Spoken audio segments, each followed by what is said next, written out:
Então vamos lá? Terceira tentativa aqui de gravar esse vídeo. Hoje sai, esses daqui saem. Então é o seguinte, o Bitcoin tá com a alta aí nos últimos 5 dias, não sei se você percebeu. Eu percebi que eu tenho muito Bitcoin, né? Então o meu dinheiro aqui foi subindo, aumentando loucamente. Falei, gente, o que é isso? Tô ficando rico. Pensei em nem fazer esse vídeo hoje, direto pras Bahamas, fazer outra coisa da minha vida. Mas como eu sou uma pessoa legal, eu tô aqui com vocês. Então o negócio é o seguinte, o Bitcoin aí se valorizou já 29,23% nos últimos 5 dias, né? A gente acompanha aqui a cotaçãozinha em reais. Por quê? Porque a gente gasta dinheiro em reais, a gente paga as contas em reais, é melhor acompanhar o Bitcoin em reais também. Mas quando você olha em dólares aqui, a gente tem aqui um ponto interessante, porque tinha muito tempo, né, que o Bitcoin não ficava aí acima dos 26 mil dólares, desde junho do ano passado. E hoje aconteceu por um curto momento aqui, mais ou menos ali às 12 horas e 55 minutos, horário de Brasília, aconteceu do Bitcoin ficar nesse horário. 12 horas e 55 minutos. Só que é de São Paulo, acho que entende essa piada. Não sei se o povo... Você ouviu em Goiânia? O repita? Repita. Aqui, às 13 horas, ele ficou um pouco acima desse valor. E o que está acontecendo, né? Recebi algumas perguntas referentes a isso. E se é um bom momento para você entrar ali, para você adentrar nessa criptomoeda, se você não tem ela na sua carteira ainda. Entendedores entenderão a referência à criptomoeda e Bitcoin. Antes de mais nada, quem é Sardinha Raiz vai deixar aquele like na confiança, porque você sabe que vai ser bom. Se você não é um Sardinha Raiz ainda, cara, o cara tá falando de Bitcoin, negócio. Segura sua mãozinha, considera deixar o seu like e se inscrever se o vídeo te agregar de alguma forma, te trouxe algum conhecimento que você ainda não tinha.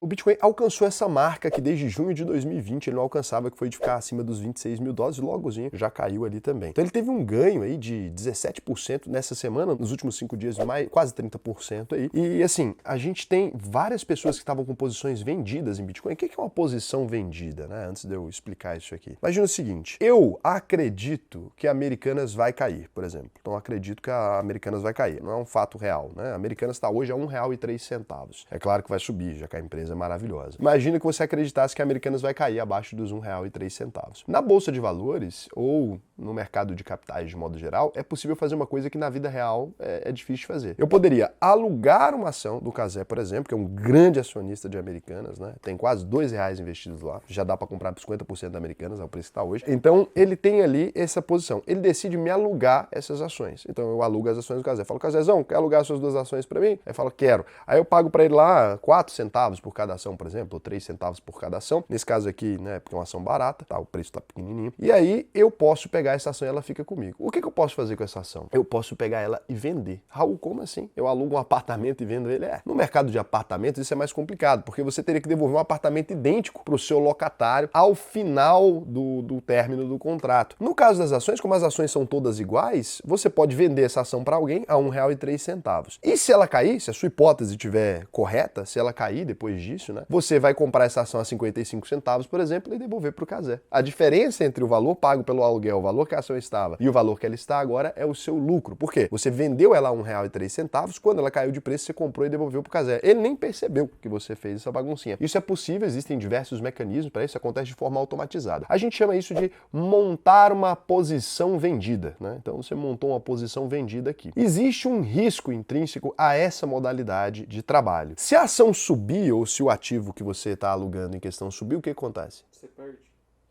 Perde muito. Porque se subir a R$1,50, por exemplo, eu peguei ela e vendi ela a R$1,03. Agora eu tenho que comprar ela a R$1,50 ou ao valor que ela ficar para te devolver. Então uma posição vendida, muitas vezes, quem trabalha com posições vendidas tem um risco chamado quebrar a banca. Que é o seguinte, você está ali numa posição, a empresa começa a subir. Além de estar operando vendido, muitas vezes quem opera vendido opera alavancado também. Então a pessoa tem R$10 mil, ela monta uma posição vendida às vezes de 50 mil, de 100 mil, dependendo da ação, você pode montar até 23 vezes, né? Dependendo do que você tá, de que ativo você está colocando. Se essa ação cair só 10%, por exemplo, no caso do cara que está operando com R$10 mil, está operando 100 mil, se cair 10%, ele zerou. Então, imediatamente a corretora vai forçar a ele a liquidar aquela posição. Ele não tem dinheiro para segurar aquela posição vendida por mais tempo, né? Talvez você tenha que esperar para a ação cair de novo. Então, você teria que segurar um tempo ali para essa operação cair. Isso acontece sempre no mercado. Só que ainda existe um risco a mais nesse tipo de posição. E é isso aqui que manda os traders para casa no geral. Se você está numa operação vendido, qual o máximo de retorno que você pode ter? O default é R$1 por ação. Se ela quebrar, ela chega a R$1. Agora, qual que é o máximo que pode subir? Infinito. Então, é uma exposição a risco que ela é uma exposição que não é muito inteligente. Neste caso, é o que a gente chama, né, no mercado aí, uma exposição côncava a risco, ou seja, de ganhos limitados e perdas ali que podem ir para cima loucamente. O contrário seria uma exposição convexa, né? Que as perdas são limitadas, né? E você pode ter ganhos. Porque quando você compra uma ação normalmente, a perda é limitada ao valor que você investiu. Os ganhos podem ser absurdos. Agora, quando você está falando, então, que tem pessoas que encerraram posições vendidas, né? 230 milhões de dólares em posições vendidas, não significa que essas pessoas quiseram realmente encerrar essas posições. Pode ser que eles estivessem ali acreditando numa queda do Bitcoin, quando ele subiu um percentual de 5, 10%, ele começa a ir quebrando essas pessoas que estavam com posições vendidas muito grandes, né? Principalmente as baleionas. Então o pessoal foi liquidado. E aí, na esteira do Bitcoin também, outras diversas moedas subiram. O Ethereum aí subiu 5,6% em relação à tarde, o Immutable também está avançando 15%, o Stacks, o STX está avançando 22%, Filecoin está avançando 15%, Conflux FX está com aumento aí de 36%. Então, uma alta mais de 60% na semana. A alta aí, dizem diversas justificativas. Toda vez que uma coisa sobe, tem diversas justificativas, né? Dizem que está sendo impulsionada principalmente pelo índice de preços ao consumidor, o CPI dos Estados Unidos, que está dentro da expectativa dos analistas. Os investidores estão precificando aí um ajuste mais tímido de juros na próxima reunião do FONC aí, do Comitê de Mercado Aberto, para tentar estancar a crise de liquidez que os bancos regionais estão tendo lá, depois da queda do Silvergate, do Silicon Valley Bank e do Signature nos últimos dias. Enquanto você tem um aumento de risco no setor bancário, você tem uma confiança maior nos sistemas descentralizados, né? Então, assim, a gente já tinha visto diversas vezes o Bitcoin ficar um pouco mais descorrelacionado do mercado do que a gente está vendo. Uma reunião do CPI falando, olha galera, a inflação não tá tão assim, né? Não tá naquele pico da loucurinha. Pode até dar uma animada, é verdade, mas se a gente observa pro S&P 500 ou outros ativos ali, cara, não estão com essa alta absurda. Então acho que é muito mais, né, uma loucurinha do mercado, injustificado, um entusiasmo. Tava há muito tempo o mercado meio triste, deu um entusiasmo do que qualquer outra coisa. E a gente se volta, né, para aquele indexador de sempre. O Fear and Greed, né? O Fear and Greed aqui, para a gente avaliar o medo ou não do mercado nesse momento. Que ele está agora em 56, né? Então tá com uma gananciazinha, já tá com uma pequena ganância, diferente daquele medo que o mercado estava lá atrás. E aí o que eu te digo? Para você, cavalo novo, né? Tá aí sem dentadura ainda, começando agora aqui no mercado. Meu lindo, o Bitcoin, ele tem, ou linda, né? Pode ser que você seja um mocinho ou uma mocinha. Então, você que é novato aí no mercado, o que é esse indicador aqui? Então, Fear and Greed, literalmente, medo e ganância. Ele é um indicador que ele tenta medir se o mercado está mais ganancioso ou mais temeroso. E o Bitcoin, ele tem diversas oscilações. Quando o Bitcoin está caindo, as pessoas começam a divulgar aquelas manchetes. É o fim do Bitcoin. O Bitcoin, ó, tem um cemitério do Bitcoin. Quantas vezes o Bitcoin já morreu? Vou colocar para vocês aqui, ó. O Bitcoin morreu já mais de 472 vezes até agora. Esse daqui é o obituário do Bitcoin. Você pode clicar aqui que você consegue ver qual foi o obituário, tá? Então você consegue ver as diversas vezes em que o Bitcoin foi considerado morto.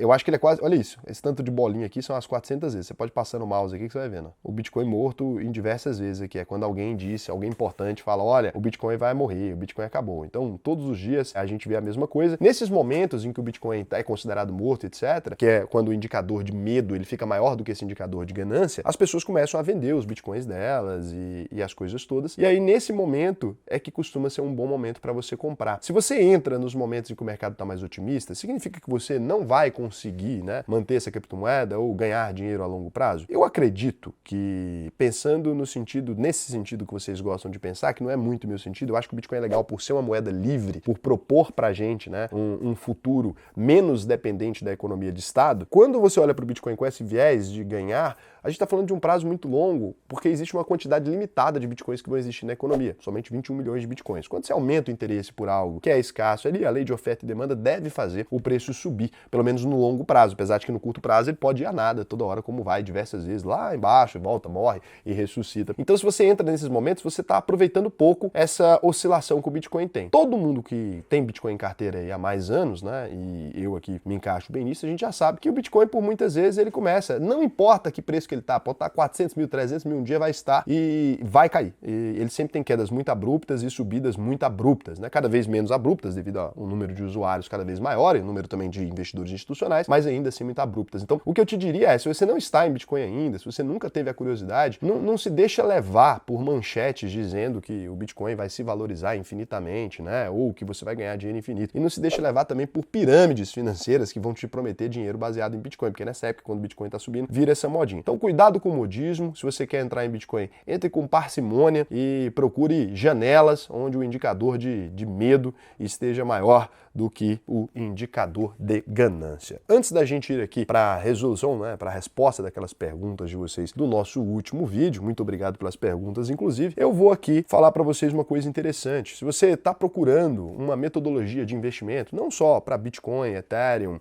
que são ativos interessantes, mas para você realmente desenvolver uma carteira que permita que você consiga viver de renda, alcançar a liberdade financeira daqui a alguns anos, é importante você incluir ações, é importante você incluir renda fixa, é importante você montar uma estratégia diversificada internacionalmente, é importante você fazer aportes mensais e permanecer em boas empresas por um tempo maior. E se você quiser fazer isso, eu tô aqui para te ajudar, tô aqui para te ensinar a fazer isso, né? Eu tenho uma escola de investimentos com método próprio, eu inventei o diagrama de Cerrado, a gente tem acesso a ferramentas, você vai tirar suas dúvidas diretamente comigo. Se você quiser, você pode passar no nosso processo seletivo. Raul, por que que tem um processo seletivo? Todo mundo, eu simplesmente clico no botão e compro e entro. Por que que você é chato, né? Desse jeito aqui. Me sinto até desrespeitado de ter que fazer um processo seletivo. O que acontece é que a UVP ela tem um compromisso que nenhuma outra escola de investimento tem. Ela devolve para você 100% do seu dinheiro se você não aprender a investir depois do nosso treinamento. Para a gente garantir isso, eu preciso ter certeza que a gente está na mesma casinha. Você pode clicar aqui, fazer o seu processo seletivo. Se você for aprovado, vai ser um prazer te ensinar. Você vai fazer parte também da nossa comunidade ali, vai poder trocar ideia com os outros alunos. Caramba, Raul, tem uma plataforma própria mesmo. Tem. Aqui a gente gasta dinheiro do mesmo jeito que ganha. Ganha bem e investe mais ainda na empresa, tá bom? Tem aula de criptomoeda? Criptomoeda e Bitcoin. E a gente tem nossa própria plataforma de investimentos também. Eu consigo te garantir que você vai aumentar a sua rentabilidade só de se tornar nosso aluno. Por quê? Porque na nossa plataforma a gente tem renda fixa com taxas especiais para os nossos alunos. Quem já entrou na UVP já entrou e a gente vai responder as perguntas aqui agora. Tem que fazer só aquela...